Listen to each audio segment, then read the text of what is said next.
যৌথ সংবাদ সম্মেলন করছেন প্রধান উপদেষ্টা অধ্যাপক মোহাম্মদ ইউনুস এবং পূর্ব তিমুরের প্রেসিডেন্ট জোসে রামোস হোর্তা। বিটিভির সৌজন্যে আমরা সরাসরি চলে যাচ্ছি সেই উপদেষ্টা কার্যালয়ে। For holders of diplomatic and official or service passports.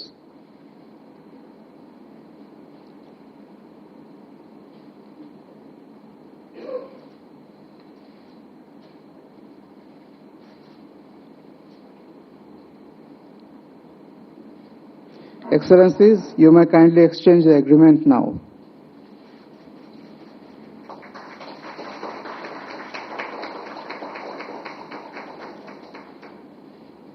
Thank you, Excellencies.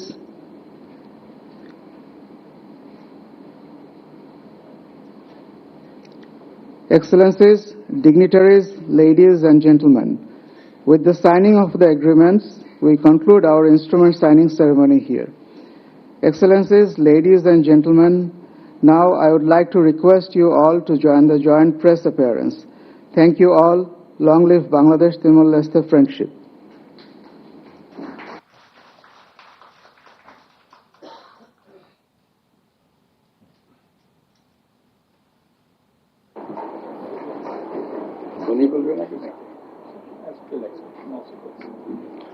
Would you like to make a few comments, address?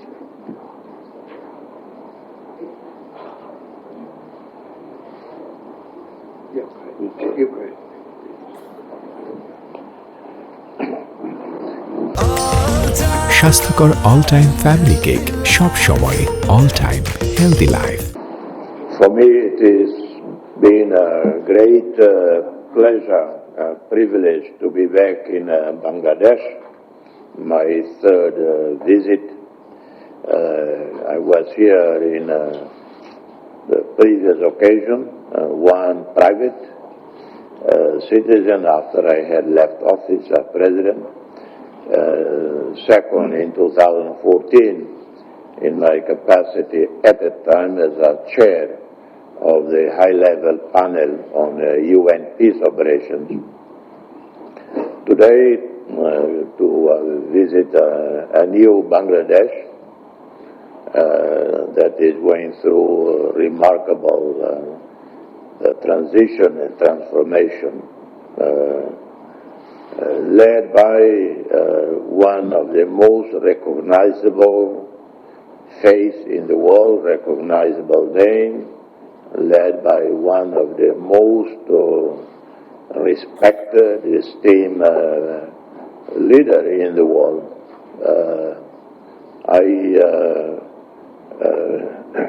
The other day, a few weeks ago, when I was reading again about my friend and mentor, Muhammad Yunus, I noticed he has more than 100 honorary degrees, doctors, honoris causa.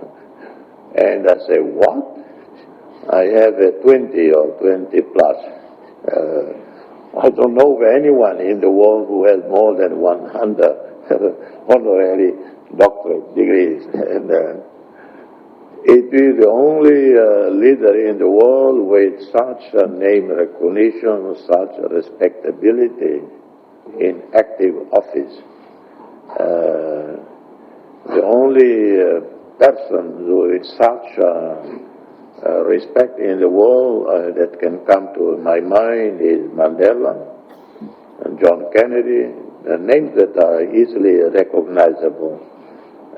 Mahatma Gandhi, Fidel Castro, Che Guevara, or some great academics, intellectuals in the world. So Bangladesh is very fortunate, very lucky to have such an unassuming, humble person leading this. And he probably doesn't like the word leading, but maybe working with you, with the young people, young generation, with the students, to transform the country. We have a similar history of past suffering, tragic tragic events in the past that happened to us, like in many other countries. Nature has not been very generous to the Bangladeshis. In some ways, maybe it has been generous, but other ways not very generous. But that molded the Bangladeshi people to be resilient, to be creative, hardworking, and successful. Sometimes history naturally imposed on us some lessons that we know to survive, to thrive, you have to be study, work hard, and that's how we observe Bangladeshis in my country and around the world. So this country has tremendous future under my friend, mentor, because every time I email Professor Yunus, I always say, dear brother, dear friend, dear mentor. And maybe I'm not too young to be mentored by him. He probably say, we are almost the same age, why is calling me mentor?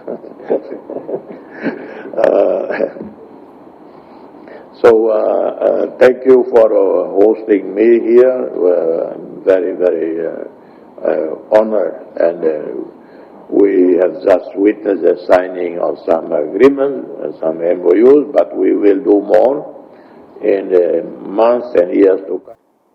He's a great writer. He very frequently writes op-eds in international newspapers. Occasionally, I joined him as a co-author of those op-eds. And he stands up for the rights of the people all around the world, not just Timor-Leste. So he's a very known person in the world. And I'm so happy to be a friend of his, and he being my friend. I can call him a friend.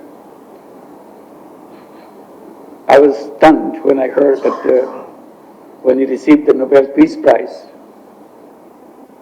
he put all his money in microcredit. So that was a very pleasant surprise for me that still our relationship was not that close at that time. When I heard that, it really amazed me. That shows something that he really loved to do, giving all his money, the prize money, into microcredit.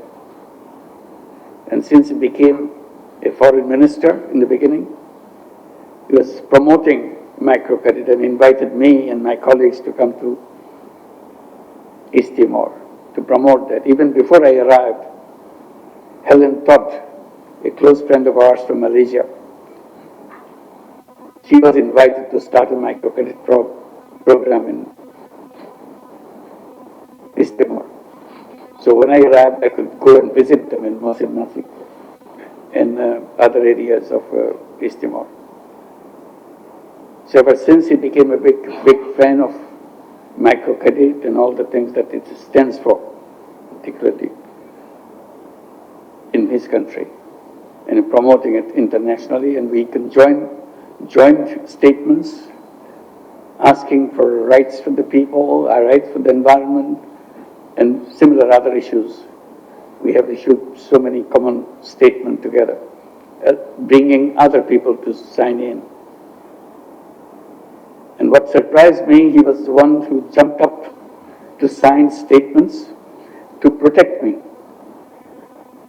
And you remember many hundreds of people around the world who signed those statements again and again to protect me from the previous regime's anger against me. And he was always the first one to come up and say, I'm there, and put his name on those statements around the world. And that friendship continues. Today we can work together. So in many, many fields we explore.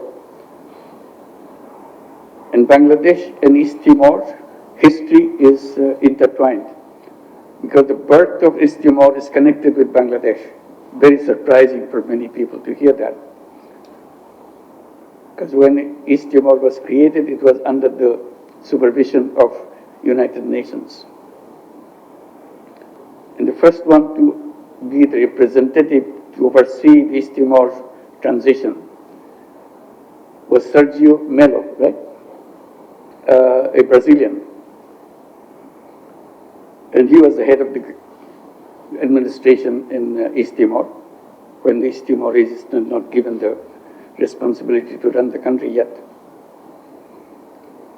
But he was transferred soon after. He left for Iraq. If you remember, a shocking thing happened. He was killed in Iraq. The whole world was stunned by his death. The person who succeeded in East Timor was Amira Haq from Bangladesh. So Amira Haq was literally the head of the government in East Timor. And Bangladeshi Peace Corps, peacekeeping army, they were the ones who were running the country, along with many other international peacekeeping forces, to bring order and peace in the island. And because of the connection with Amira Haq and the Bangladeshi Peace Corps mission, the entire police force of East Timor was a Bangladeshi police force. So wherever you go, you see Bangladeshi police force. They are the people ensuring law and order in East Timor.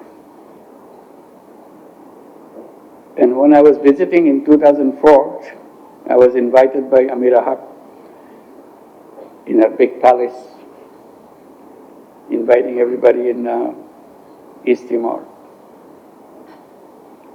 I saw how much respect she enjoyed from all the Timorese people and all the people under her. And she did a good job in running the country and winning the respect and love of the Timorese people. And I realized it when I was visiting the villages. The moment they knew that I'm from Bangladesh, they always admired because some Bangladeshis are running the country. So I can see how much love and respect she enjoyed at that time.